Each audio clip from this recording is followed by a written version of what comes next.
It is estimated that more than half the over 3 trillion shillings the government invests in infrastructure projects ends up on bank accounts of foreign contractors, largely because local companies lack capacity to execute such multi-million-dollar projects. The PPDA Act provides that big contracts should be advertised both locally and internationally. The Electoral Commission recently awarded the 77 billion shillings ballot paper printing deal to international bidders, leaving out all the local printers on grounds that they lacked capacity and experience. The successful companies include Toll Security Printers UK, Uniprint of South Africa, United Printing and Publishing, United Arab Emirates, Adare Sek Limited UK, Al Gharair Printing and Publishing Company, Dubai. With no local contract on board, it means that little or nothing of the 77 billion shillings would be spent in Uganda.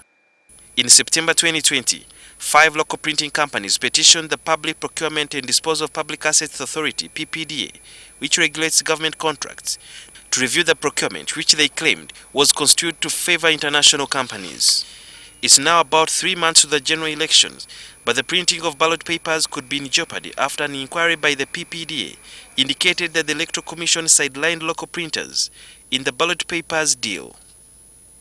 According to the PPDA report released on Tuesday 27 October 2020, the Electoral Commission's bid evaluation team erred in awarding the lucrative tender. Procurement is a playground.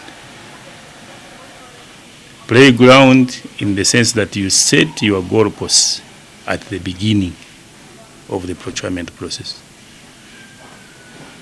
And people should score in those goalposts.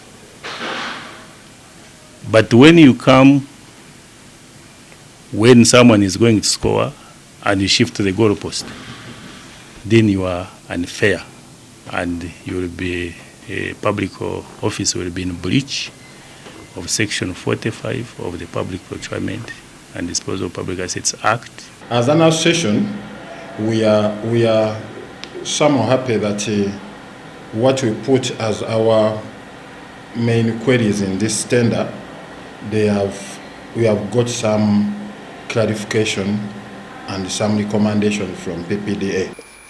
For instance, according to EC bid evaluation team, one of the local bidders, the New Vision Printing and Publishing Corporation, did not state the time frame in which they would complete the work. The New Vision, true, didn't indicate 6 weeks, but they indicated that they will deliver according to the bidding document delivery requirement. Therefore, we think also that was unfairly evaluated on that part.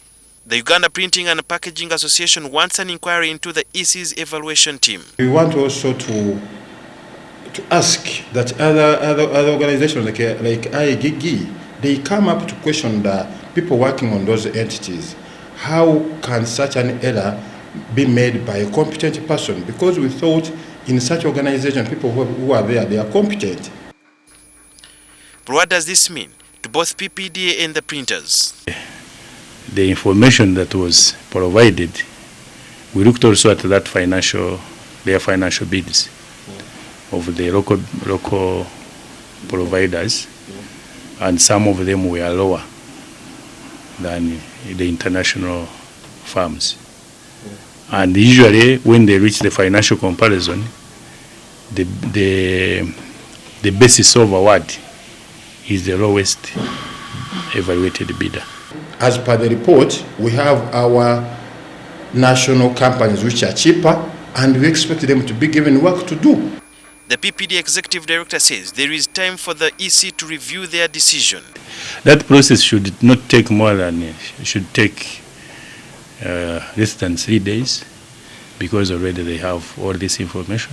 What the public needs to do, what stakeholders need to do now, is to allow us to take in the PPDA decision and handle it. We will definitely get back to stakeholders on this matter, including areas that have been questioned, which include also prices. PPDA has recommended that the Electoral Commission in the future should have lots meant for only local printers. Government has been advocating for Buy Uganda, Build Uganda, where almost every contract should have 30% of local content. But with this kind of report from PPDA, which indicates that the Electoral Commission eliminated local printers in the ballot paper deal, and fairly, it is a sign that some of the government entities are not walking the talk. Sudip Yaruhanga, NTV.